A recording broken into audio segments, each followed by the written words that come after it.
റിലീസായ ഒരു മൂവിയാണ് ഷോർട്ട് ടൈം എന്ന് പറയുന്ന നവീൻ ചന്ദ്ര, വിജയ് കൃഷ്ണ നരേഷ്, കാമാക്ഷിനി ബൽസാല എന്നിവർ കേന്ദ്ര കഥാപാത്രത്തിലെത്തിയ ഈ ഒരു മൂവി. സോ ഒരു മൂവി പറയുന്നത് രാത്രി ഒരു സംഭവം നടക്കുന്നു. അതിനെ ബേസ് ചെയ്ത് നായകനും ആ ഒരു വീട്ടിൽ നടക്കുന്ന സംഭവമാണ്. ആ ഒരു വീട്ടിലുള്ള നായകന്റെ ഫാമിലിയും എങ്ങനെയാണ് ഇതിൽ നിന്ന് രക്ഷപ്പെടുന്നത് എന്നുള്ളതാണ് ഈ ഒരു സിനിമയുടെ സ്റ്റോറി. ഒരു ഈഗോ ഡ്രിഫ്റ്റ് ബേസ് ചെയ്തിട്ടുള്ള ഒരു സ്റ്റോറിയാണ് ഈ ഒരു മൂവിയിൽ ഉൾപ്പെടുത്തിയിരിക്കുന്നത്.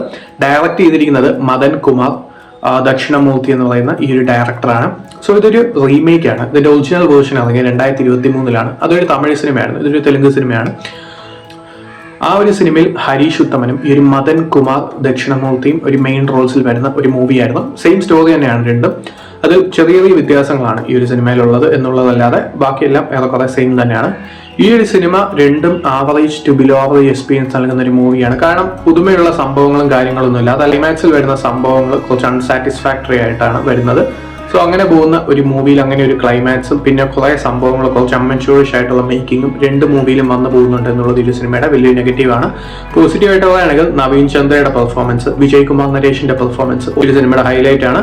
സോ അതിന്റെ കൂടെ തന്നെ ഒരു പോലീസ് ആയിട്ട് വരുന്ന ഒരു ക്യാരക്ടർ ഉണ്ട്. ആ ഒരു ക്യാരക്ടറിന്റെ പെർഫോമൻസ് ഈ ഒരു സിനിമയുടെ ഏറ്റവും വലിയ നെഗറ്റീവ് ആയിരുന്നു. കാരണം തമിഴിൽ അത്യാവശ്യം നല്ലൊരു ഔട്ട്പുട്ട് നൽകിയ ഒരു പെർഫോമൻസ് ആയിരുന്നു.